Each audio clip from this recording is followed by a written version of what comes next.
Monsieur le député, bonjour. Merci d'avoir accepté de répondre à nos questions. Donc, on est aujourd'hui sur l'anniversaire des 20 ans du syndicat mixte, dorénavant des Inforoutes. Je crois que vous avez un petit peu... vous étiez quand même, dès l'origine, partenaire des Inforoutes. Dites-moi votre historique par rapport à ce syndicat et le regard que vous portez sur ce syndicat aujourd'hui.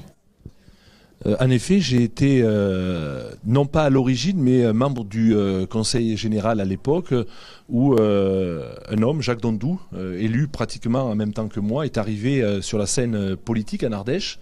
Et très tôt, par ses fonctions d'ancien président de France Télécom, nous a permis, en tant qu'élu, à comprendre ce que devaient être demain les grands enjeux d'Internet, du numérique. Et donc très tôt, il nous a éclairé sur le rôle qu'allait jouer Internet dans l'espace public. Et donc, à ce moment-là, nous étions évidemment très loin, en réalité, de ce qu'on pouvait imaginer il y a 20 ans.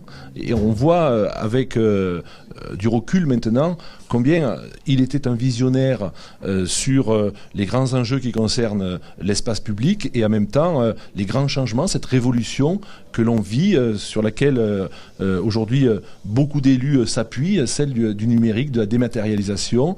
Et aussi, il ne faut pas oublier que les Inforoutes avaient une mission dont on ne parle peut-être pas suffisamment aujourd'hui, celle qui était liée à la vulgarisation et à la formation pour le grand public. Et on considère, 20 ans après, au fond, que la formation, l'accès à l'utilisation de l'outil informatique est ouvert à tous. Non, c'est pas vrai. Il y a encore des populations empêchées qui n'ont pas accès, qui ont des difficultés à intégrer encore ces outils qui peuvent être vus comme très compliqués, et c'est peut-être dommage.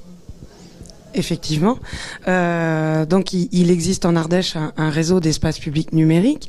Il a été rappelé, donc plus connu en Ardèche sous le terme de centre multimédia, il a été rappelé que le premier EPN est né en Ardèche il y a 20 ans, à peu près à la naissance des Inforoutes. Vous parlez justement de cette fracture que certains disent résolue, mais la fracture d'usage existe toujours. Actuellement, vous nous avez fait part donc de votre mission concernant l'économie collaborative et le fait que vous ayez justement mis en place une concertation citoyenne sur la plateforme citoyenne, j'ai perdu son nom, excusez-moi. Parlement et citoyen. Parlement et citoyen, excusez-moi.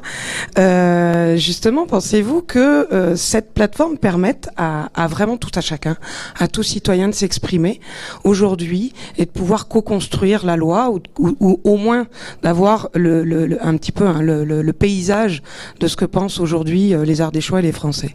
Alors, vous me posez deux questions. Je vais commencer par la première, celle de répondre aux travaux que m'a confié le Premier ministre, un interministériel sur l'économie collaborative. Puis la deuxième question pose la question de la transparence, de l'accès à tous, à la contribution pour accompagner cette mission. Sur le premier point, en effet, le Premier ministre a souhaité me confier une mission interministérielle qui repose sur ce que l'on appelle communément aujourd'hui l'économie collaborative, qui est peu parlante au fond.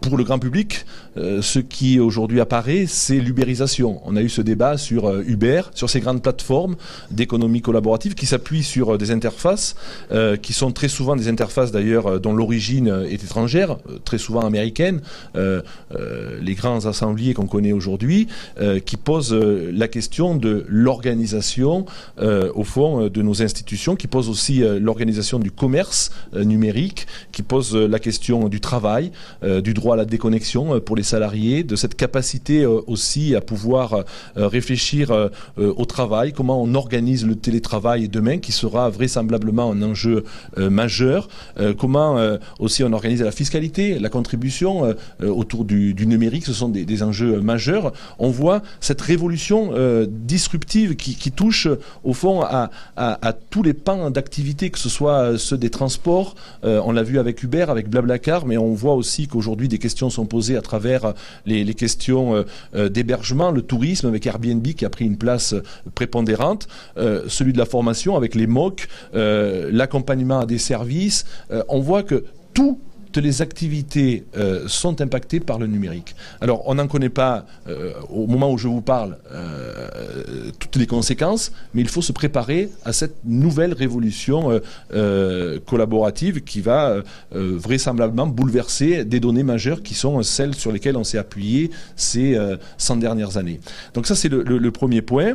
Et puis alors, cette mission qui m'a été confiée, et ça répond à la deuxième partie de votre question, je l'ai voulu aussi collaborative. C'est d'ailleurs la première fois dans l'histoire qu'une mission parlementaire s'appuie sur une plateforme collaborative. On sait que Axelle Lemaire elle-même a voulu modifier l'engagement législatif qui est le sien, qui est présenté d'ailleurs au Conseil d'État cette semaine, en faisant appel au grand public. De la même manière, donc, je me suis appuyé sur une association qui aujourd'hui fait un travail remarquable parce qu'elle ouvre le débat à l'ensemble des citoyens, Parlement et citoyens. Moi, je vous invite à aller sur www.parlementsetcitoyens.fr, comme on dit, et chacun peut contribuer. Pourquoi j'ai voulu, au fond, que cette mission soit la plus ouverte possible?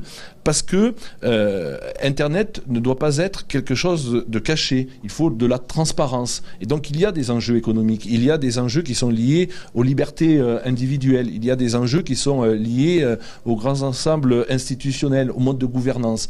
Et donc, la pire des choses pour moi eût été de présenter un rapport sans que je m'adresse au fond aux consommateurs, sans que je m'adresse au fond aux citoyens. Chacun doit pouvoir dire comment il envisage avec ce nouvel outil que l'on appelle communément le digital, le numérique, comment lui-même voit son propre avenir. Et donc chacun doit contribuer et je pose des questions ouvertes, je pose des questions évidemment fermées et à partir de ces éléments que j'arriverai à recueillir, eh bien ma mission tiendra compte des éléments des citoyens aussi. Et on fera ce que l'on appelle des synthèses par étapes. On essaiera d'avancer, de comprendre comment on peut améliorer l'ensemble des dispositifs.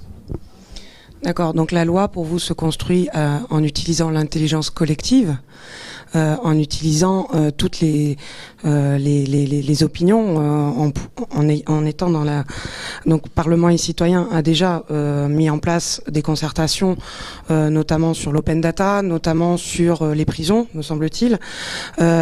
Comment, selon vous, quel est le rôle d'un syndicat ou d'un espace public numérique pour justement permettre à tout un chacun de s'approprier ces outils, de pouvoir participer à cette intelligence collective? C'est une très bonne question. C'est qu'au fond, on est en train de renverser nos modes de gouvernance aujourd'hui avec le numérique.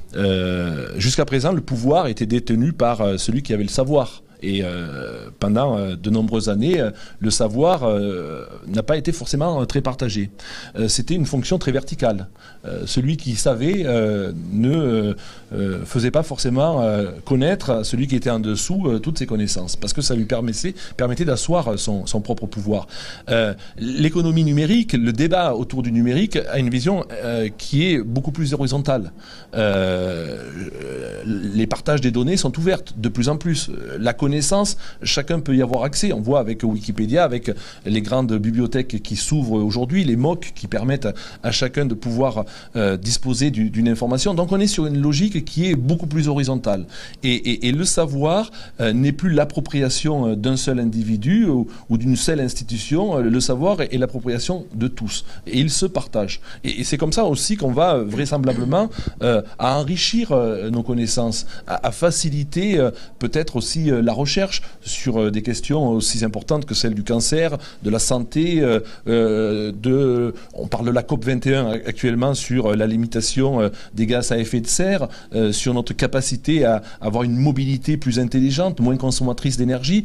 Donc le débat qui nous permet aujourd'hui d'avoir cette connaissance, c'est un débat horizontal, celui de pouvoir à tout moment échanger des idées et s'enrichir. Je ne sais pas si j'ai répondu à votre question. Une petite dernière question. Le fait de contribuer me pose la question d'effectivement contribuer sur votre concertation ou d'autres suppose aussi une question autour de l'identité numérique. Est-ce que je peux contribuer de façon anonyme ou est-ce obligatoirement sous mon nom et mon prénom?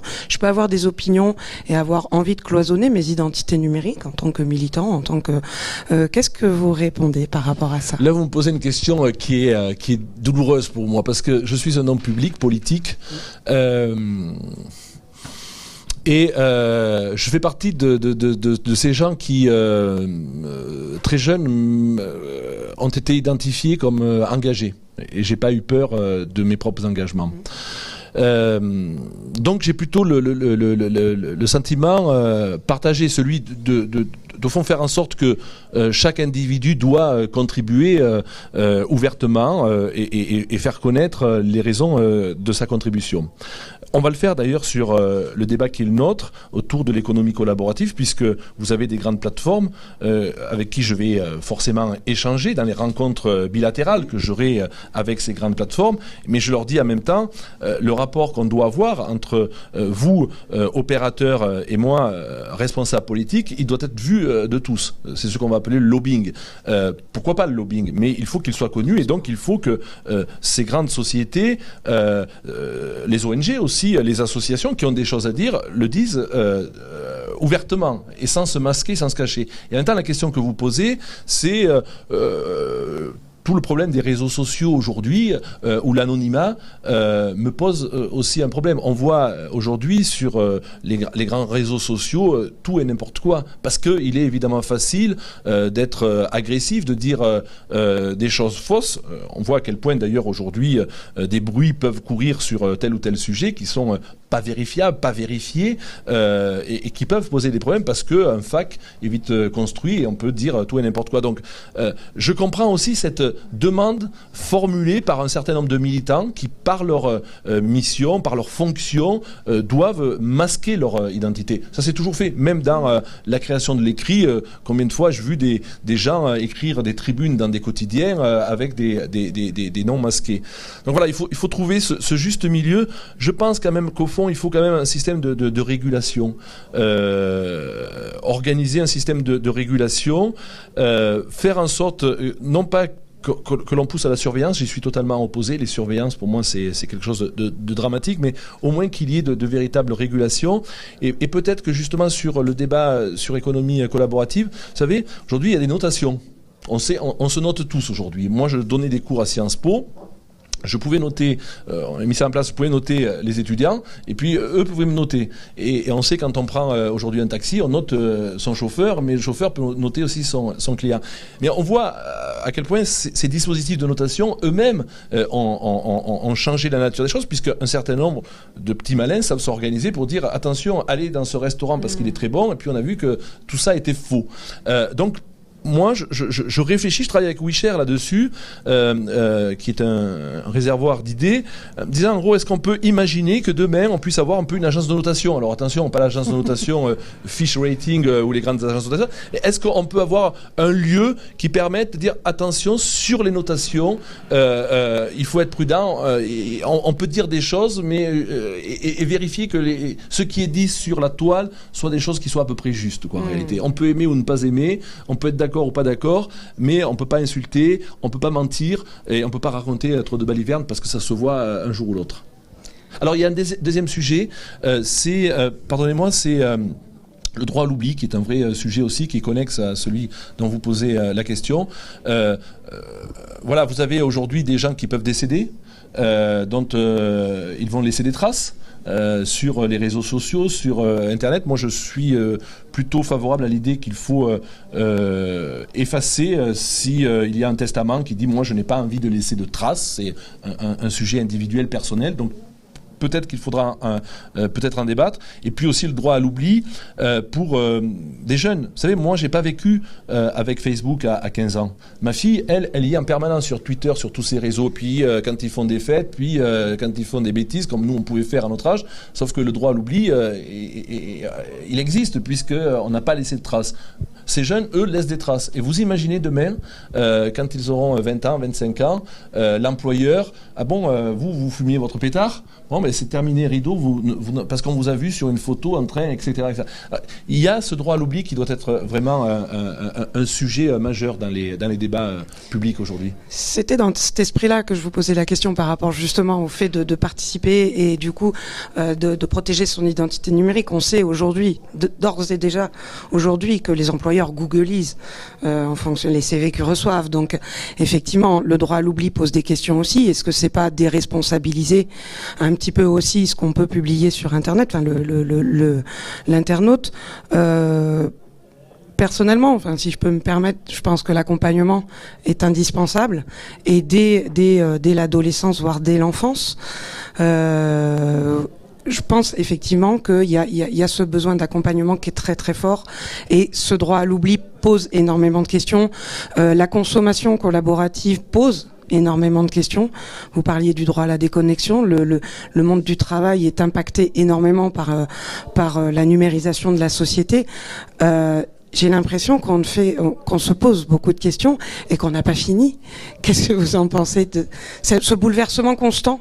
Oui, on est dans une révolution.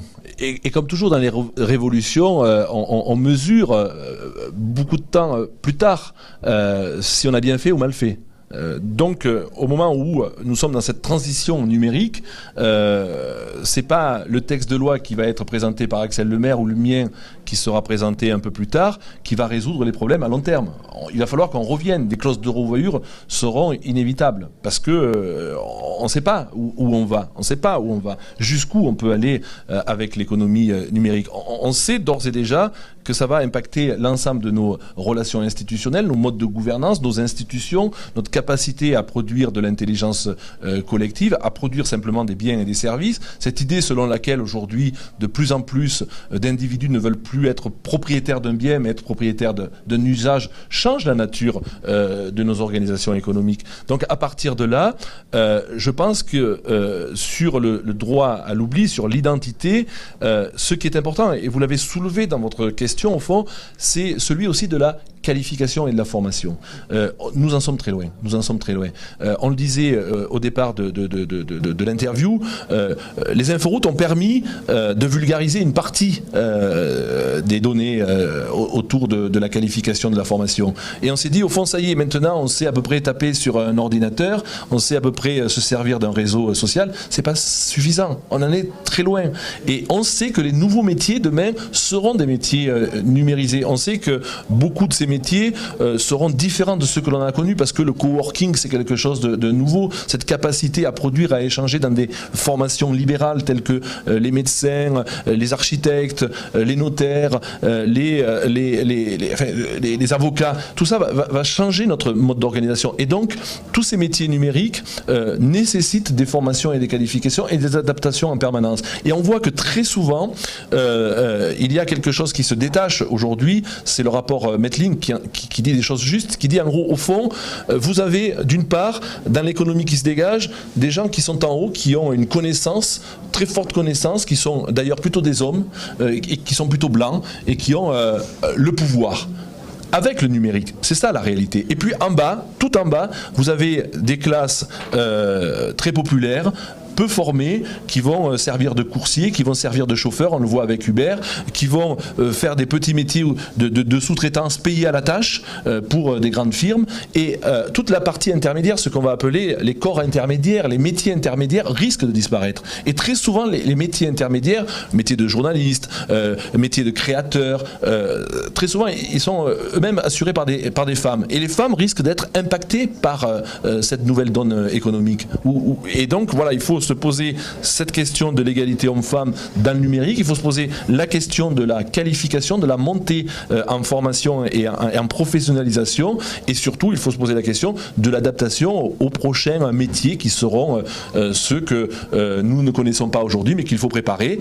Je le disais hier dans une relation avec des élus, ça ne viendrait à l'idée à personne aujourd'hui d'acheter un Minitel, pourtant le Minitel a servi de base vraisemblablement à Internet. Internet, mais les choses ont évolué. Maintenant, nous sommes sur des outils qui sont connectés entre eux, des outils qui permettent même eux-mêmes de créer avec l'imprimante 3D d'autres outils. Donc voilà, ce changement, il est là. Et je voudrais dire un mot là-dessus, c'est très important pour moi.